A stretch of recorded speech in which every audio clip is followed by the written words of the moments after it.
Hi, this is Tom at Chap. We are again talking about backstage tours, and I want to add another one to the pile of amazing things you should do. The backstage tour with the person who's full of it. And by that, I mean someone who's got lots of stories, lots of amazing, funny stories that are going to amuse the audience. Now, they're still doing a backstage tour, but they're doing it in such a fashion that it has stories, one could say gossip, I don't know, entertaining stories. And I hope you choose the person in your company, in your extended company, that is the older person, the person who's seen it all. Sometimes these people, and depending on companies, they don't have a lot of parts for these older actors or these older designers or whoever. Again, always, again, a well spoken person, the person who is the most entertaining.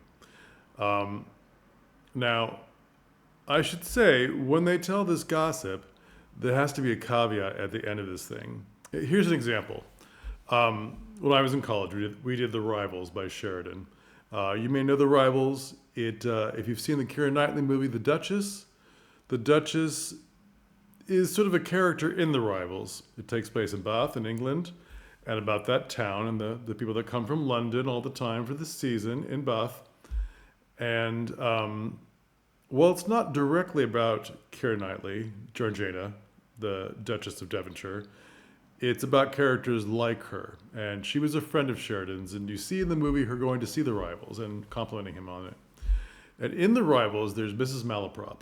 And Mrs. Malaprop is the character in the play where we get the term malapropism, when you exchange one word for the other without thinking about it. For instance, Mrs. Malaprop says things like, "Oh, do be careful walking by the lake. There are creatures unseen. The allegories may jump out of the lake and bite you." Well, she meant to say alligators, but she doesn't realize her mistake. She said allegories. So that's where we get that. Now, the story I'm about to tell you is a true story. I'm sure it'll embarrass the actor who did it. Mrs. Malaprop is often played by a male. She's an older woman. She's very silly. She's trying to be helpful. She's trying to be gossipy. She's a great comedic character. And it is in the time period where people in England wore peignets. People in England and France and other countries wore peignets. Big skirts that flared out. If you've seen Dangerous Liaisons, the movie, they're wearing peignets, wide skirts. The actor doing this was backstage playing cards with a little kid who was killing him at this card game, and he's very frustrated and laughing, and he didn't hear his entrance. He didn't hear his cue line. So when he realized it was his time to be on stage, he got up, his skirt knocked over the card table, and he came barreling out from backstage all the way through to the main entrance, the only entrance he could come on, because it was a set of double doors to accommodate his skirt. And so you hear this boom, boom, boom, boom, boom. And then she enters, "Oh, hello." And it was hilarious. And from then on, because it was such a funny entrance, we chose to have Mrs. Malaprop enter with noise in the backstage, as if she was coming through the house, coming to the drawing room where everyone was at. And she, I think, is speaking to her niece, Lydia Languish. You can see from the names what kind of play this is. It's very silly. And as the years progress, and I've seen the Rivals in other places, I often hear noises backstage before Mrs. Malaprop enters. And I wonder, did they hear about us? Did they hear about our mistake that actually became this hilarious entrance every time? Whether it's her speaking to her servants backstage or knocking something over, she always enters. Also, the joke works because her skirt is so much bigger and wider than the other people's skirt. So it works. I think that's great. And there are other disaster stories that this person can tell backstage that people are going to love. If it's too big of a disaster, you have to say like, "Oh, this happened at another theater. That would never happen here." Now, whether that's true or not, who knows? But you did hire this person because they are full of it. They're full of stories. They're full of exaggerations. They're full of amusing anecdotes. and I would still have a regular backstage tour. Now, it's a script that's cut down from your main backstage tour quite a bit. It's only touching on the things of the other backstage tour.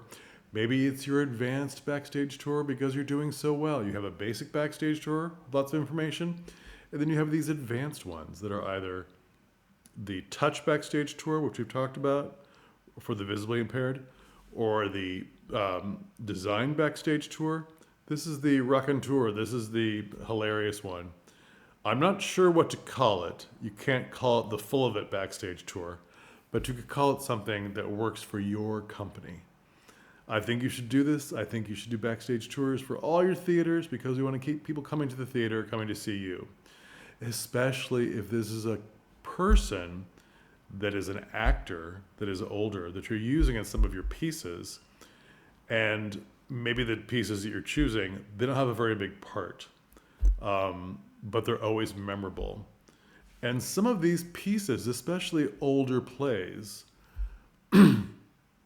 why do they have the boring uncle or the boring grandfather or the boring aunt?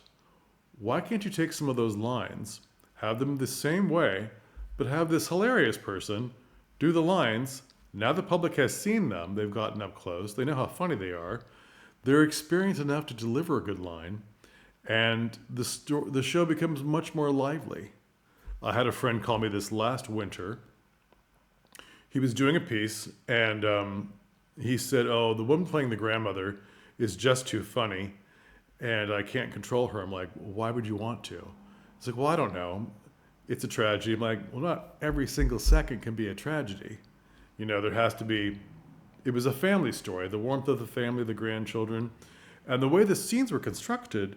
The grandchildren often came to the grandmother for being consoled while there was a fight over here, or while there was sort of other dishwashing and other strange business that was kind of quiet, that was, mother muttering to herself, and there was no reason not to ramp it up. So I suggested, why doesn't the grandmother have a lot of insider, silent things with the grandchildren? Like, you, go out and get me some smokes. She's not saying the line, but she's handing them money, and she's like this, they're like, no, and she's like, go. There's so many things you can do with those characters you think are small characters that are older characters, or the uncle or the friend or the something, that are in cahoots with the other characters on stage. Now, this didn't become a whole tragic comedy piece, but it had some very funny moments and some very touching moments that when the tragedy finally came to this family, it was more powerful. Because then grandmother, who had been hilarious up until this point, had to come in and save the day. And it shows a multitude of who that character is, her arc, how many facets she has to her character that weren't necessarily written into the script, but there was no reason not to put them in. And they've taken a backstage tour with this actress. It's wonderful. They'll come to see more shows because she's in it and they recognize her name because she does these great tours. It's something to think about. And please start getting more patrons into the theater for all these little extra events you have. Again, I would have an open house. They don't pay for it. It's just fun. It's casual. Backstage tours, I would have them pay for it. Give it a little bit of money, £5, $10, whatever you think, to pay the person doing the tour. That's important. And so they feel that there's a value because they paid this, small amount for it. $2, $3, £2, that doesn't work. £5, £7, $10, that works, depending on your area. You don't want to make it too expensive. The £25 tours of some of the places I've gone to, which I won't mention, were disappointing because you expected a lot more for your money. Even if it was just a matter of time, £25, and we're there for less than an hour. And it wasn't that interesting because they chose a boring person to give the tour. Yeah. Even though I'll go back to that theater, that was not good. Don't be those people. Make it interesting. Have your best people do this for you. All right. Thanks so much. Like and subscribe, share this with a friend, help me grow my channel, and please come back for more. Thanks.